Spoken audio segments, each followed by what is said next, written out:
we just got our recent Nintendo Direct with Nintendo Switch 2. A lot of people were all crazy about it, super hype everywhere. And the fact that it came out on my birthday for the Direct, that's pretty damn awesome.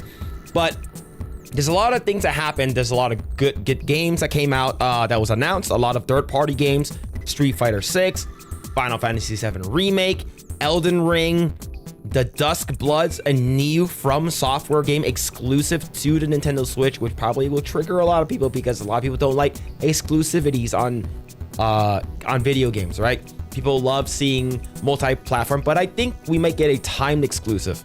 But that's not what we're talking about. We're talking about the Nintendo games here, okay? So, a lot of good things came out from the Direct today. I thought overall the Direct was pretty good. Now, right over here, $450 MSRP for the Nintendo Switch 2, and then $499, basically $500 with Mario Kart World Bundle. That's what people are talking. That's what people are talking about right now. The price of the game. So there's a reason why throughout the entire, I guess you would say the Direct, you didn't get any, I guess visuals about how much the console would be or how much the game would be. The reason why is because it's expensive, right? If you actually go to the Mario Kart World, you scroll all the way down right over here. And I'm scrolling all the way down right over here. MSRP of $79.99. That is a lot of money. That's a good amount of money. $80 for a game, but not just a game, a digital game, not even a physical version.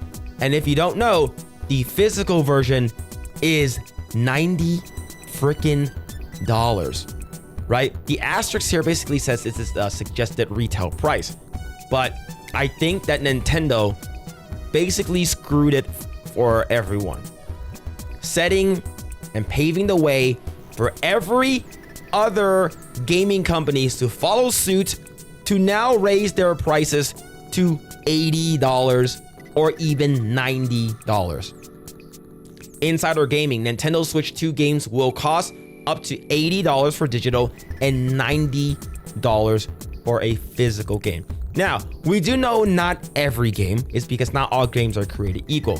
For instance, Donkey Kong Bonanza is $70 digital, $80 physical. But a lot of people are like, oh, well, I'm still probably gonna buy the game anyways. And I think a lot of people will. I think this is the first console where Nintendo is not playing catch up and Nintendo is actually, you know what, we're here. Now, when I say we're here, I'm talking about current gen. We're not talking about new gen. We're not talking about past gen, current gen. Nintendo has finally caught up. You have 120 FPS, well, at least up to 120 FPS, and you have 4K. Pretty damn cool. But the $80, $90 game is absolutely crazy. The reason why I'm saying this is because the Nintendo Switch 2 game key card overview. If you guys don't know what this is, when you buy a game from Nintendo, you get a cartridge.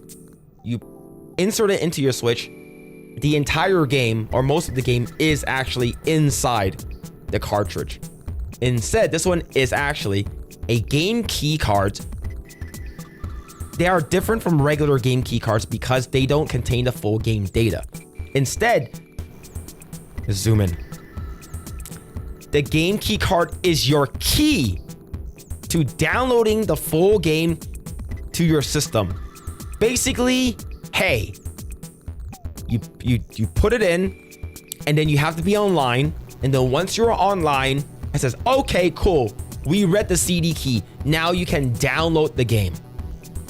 So basically, the game is not in there, and this is only for like select games, right? I'm not sure if every game like this is gonna be like this moving forward, but this is actually pretty insane.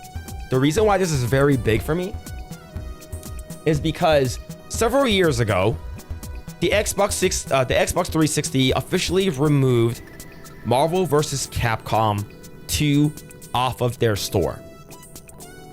They closed down the store and you cannot get this. You cannot get Marvel vs. Capcom 2. The only way for you to get it is if you already downloaded or bought it, or if you have a physical version of the game. Ever since then, you weren't able to play Marvel 2 ever. Until most recently, when Nintendo Switch and a bunch of other consoles had a Marvel vs. Capcom arcade collection. After like a decade. That's a long time. So that's the reason why. Whenever games get removed from the store, you no longer have the game. If you don't have the physical game, you cannot play the game. That is why having a physical game is important. But now Nintendo is paving the way, saying that you don't even have the full game. Like I said, this only applies to certain games. You can download the game, an internet connection, and enough free space in your Nintendo Switch 2 memory is required. What happens if you don't have internet? What happens if you're a poor boy and you don't have internet? Well, that sucks for you, right? How it works, you insert the game key card into your system, then you download the game. The game itself isn't included on the game key card, so you have to download it before you can play. When you insert the key card, further instructions will be displayed in the home menu. Please follow the instructions. Please note, to download the game, you must have enough free space and in your system memory or your micro SD express card, and then play the game. Once the game is downloaded, you can play. So basically, if you don't have internet connection, you are fucked. But ultimately, you don't really own the games anymore, which sort of sucks. Now, like I said, we are not sure which games are going to be like this.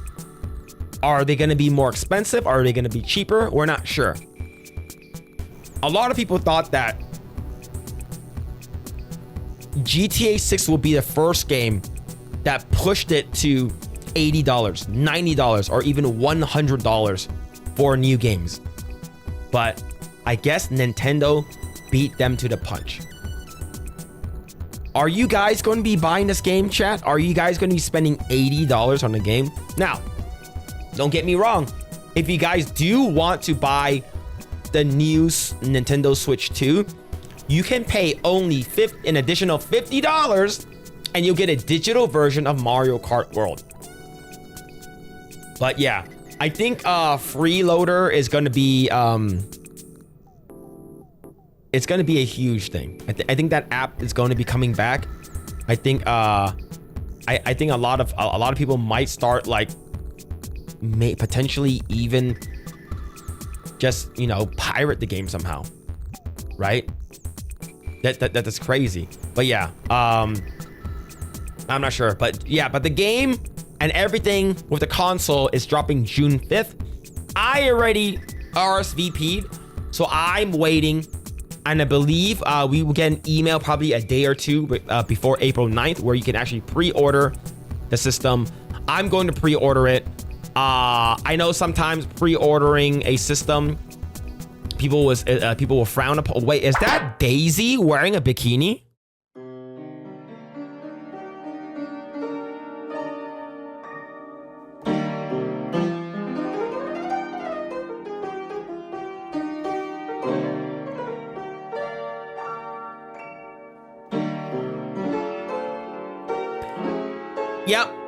Yep, we're definitely gonna need more Daisy.